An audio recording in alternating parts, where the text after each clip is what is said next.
دغه دورې چې کوم مونږ باندې چا احسان کړی او د دې انعقاد یې کړی دی او د دې مدرسې محتمل دی نوجوان عالم دین دی مفتی محمد سلمان حقانی صاحب چې یقینا د مفتی لفظ او مستحق دی او د فقه او په علومو کې چې کوم رسوخ دي ته الله پاک ورکړي نو هغه د دې ځای علما نه چې د لوی اکابرین مفتی ګور علي شاه صاحب او دا ټول علما د هغې قایل دي چې او الحمدلله دوی سره په دې کم عمره کې دوی چې کم مرتبه ته رسیدلي کم په علم کې د دوی رسوخ پیدا شوی دی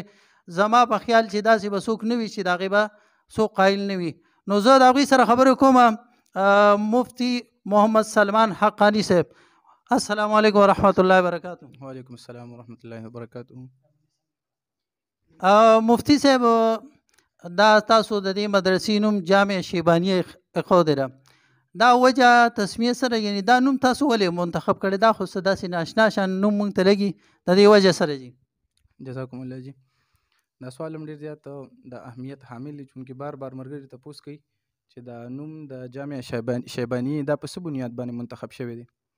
نو د دې د انتخاب بنیادی وجه دا ده چې شیبانیه د دې نسبت شیبان طرف ته کیږي دا د امام محمد رحمه الله تعالی چې زمونږ د مسلک ډیر مسائل د هغې په رای باندې بنا دي او امام احمد ابن حنبل شیبانی رحمه الله تعالی هغې طرف ته نسبت کیږي چونکې امام محمد رحمه الله تعالی په فقه کې الله تعالی ورته یو ډیر لوی مقام او یو ډیر لوی اهمیت ورکړو او امام احمد ابن حنبل رحمه الله تعالی هغې ته الله جل شانه په حدیثو کې یو ډیر لوی مقام ورکړو او زما خپل هم ذهن کې دو چې د یو داسې جامع ضرورت دی چې د دین کوم دوه اهم شی نه دي په دې زمانه کې چې یو فقه او بل حدیث دی. الله جل شانه داسې رجال تیار کی چې د دې دوه شیونو داسې خدمت وکړي چې دنیا د هغې نه عاجزه وي نو په دغې مناسبت سره ما د دې جامع نوم جامع شیبانیه هغه کېښودو. ماشاءالله الله اکبر. ډیر خوشحاله شو چې ماشاءالله داسې خلک واقعي چې د فقه او د حدیثو په علومو باندې د خدمت په صحیح معنو کې ضرورت دی او موږ ډیر فخر کوو چې الحمدلله په 400 کې یو داسې اداره قایمه شوه چې هغې به د حدیث او د فقه د هغې خدمت کوي نو ډیر زیات خوشحاله شو. مفتی صاحب دا جامعه تاسو څومره وخت شو چې تیاره شو دا درس و تدریس څومره وخت شو چې تاسو پکې دا شروع کړی دی؟ د جامع شیبانی سنگ بنیاد تقریبا داسې اووم اتمه میاشته او دې کې چې تعمیر دومره حد ته ورسېده چې هغه د رهایش لایق شي نو موږ اراده وکړه چې یاره په دې کې د دورو انعقاد وکړو نو د ملګرو سلا دا په 3 دورو باندې رالم. حضرت مولانا فریدګل صاحب زیده مجدهم د هغې رایه دا وه چې مولانا مفتی فضل القدوس صاحب دامت برکاتهم العالیه هغې ته دعوت ورکول پکار دی او د فلکیاتو دوره پکې شروع کول پکار دی چونکې الله جل شانه هغې ته په فلکیاتو کې مهارت ورکړی دی نو په دې بنیاد باندې د دوی انتخاب وشو سره دی نه چې دا ډېر د لرې علاقې دی د سواد بنیر دی خو چونکې زموږ د اول وهلت نه دا نیت او چې کوم انسان هغه د یو عهدې اهل وي نو چې په دې جامعه کې هغې ته حق عهده میلو شي دا نه چې کوم کسان هغه د اداره چلی نو بس هر یو فن به هغه په خپله باندې پړاوهي بلکې چې کوم اهل وي نو هغې ته به هغه حواله کېږي نو په دې حوالې سره مونږ په نږدې ملګرو کې او د دې شان کې اهل هغه موندنه نو په دې بنیاد باندې دې انتخاب وکړی شو. د مفتی فریدګل صاحب زیده مجدهم درې موافق د فلکیاتو دورې انعقاد وشو او بیا د مفتی علي حیدر خلیل صاحب زیده مجدهم د هغې درې موافق